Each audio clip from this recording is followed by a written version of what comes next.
Lokaci kenan, aya zamani kenan. Assalamu alaikum, barkanmu da warhaka kuma barkanmu da sake saduwa da ku a wannan shiri na daga zumunta zamani TV. Shiri ne da yake kawo muku sharhi akan masana'antar shirya fina-finan Hausa, wani lokacin har abin da ya shafi siyasar Najeriya. Za ku ji cewar mawaƙi Sani Ahmad ya saki sababbin bidiyoyin waƙoƙin shi guda biyu.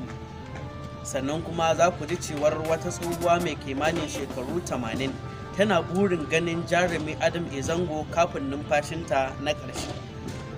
Shirin Arewa 24 na kwana 90 ya musanya Shekaru da Wata sakamakon abubuwan da suka yi ta faruwa na zantuttuka akan jarumar. Wannan ma da duk wasu bayanai za su zo muku daga wannan tasha ta zumunta zamani TV. Ga wanda ba su yi subscribing na wannan tasha tamu ba, za su iya zuwa zumunta zamani TV su yi subscribing domin samun labarai akan masana'antar shirya fina-finan Hausa da ma siyasar Najeriya. Ku biyo mu domin jin wannan labarai.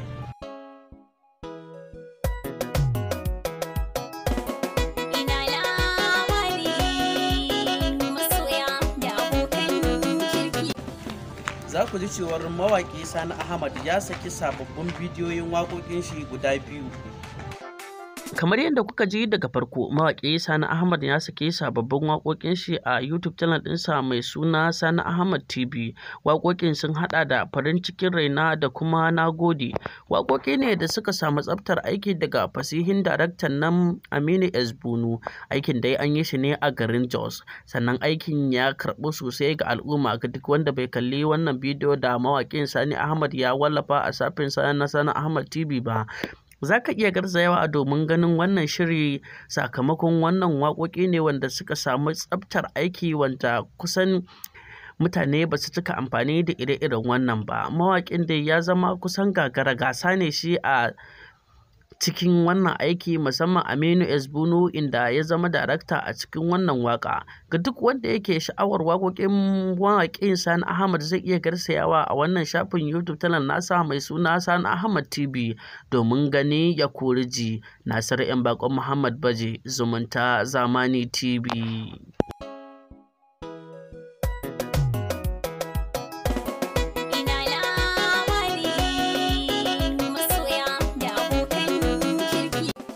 Sannan kuma za ku ji cewar wata tsohuwa mai kimanin shekaru 80 tana burin ganin jarumi Adam Zango kafin numfashinta na ƙarshe.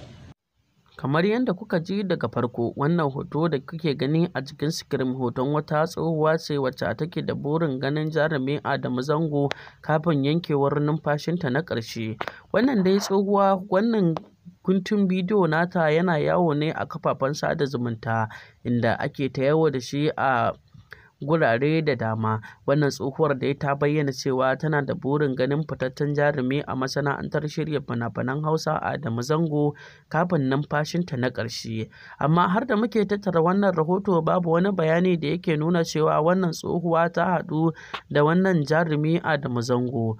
Sannan kuma daga ɓangaren sa ba mu ji cewa shi jarumi Adamu Zango wannan saƙo na wannan tsohuwa ya isa ga kunnuwan shi ba. Duk dai da jarumin yana da wata al'ada ta girmama manya da kuma ƙananan yara, to hakan ya sa mutane da dama suke tunanin jarumin ma da kanshi zai iya zuwa domin ganin wannan tsohuwa.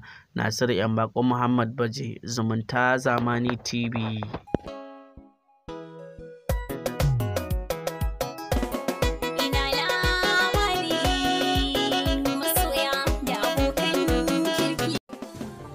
Shirin Arewa 24 na kwana 90 ya musanya Shekaru da Wata sakamakon abubuwan da suka yi ta faruwa na zantuttuka akan jarumar.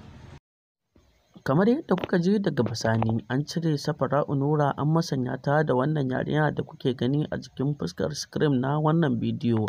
Wannan dai yarinya ita ce wacce aka masanya ta a matsayin Safara'u Nura.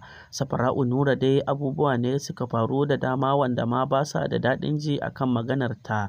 Sai dai mutane da dama sun yi ta tunanin za a cire ta tun a season 2 har 3, gashi yanzu a farkon season 4 ne muka ga cewa an cire yarinyar sannan an musanya ta da wata.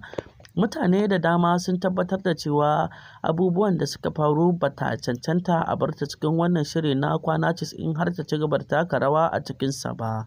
Amma mutane sun yi ta ƙorafi gashi yanzu Arewa 24 sun cire ta daga cikin wannan shiri na kwana 90. Ko me ra'ayoyinku akan abubuwan da suke faruwa a cikin wannan shiri na kwana 90? Nasiru ‘yan Bakon Muhammad Baje, Zumunta Zamani TV.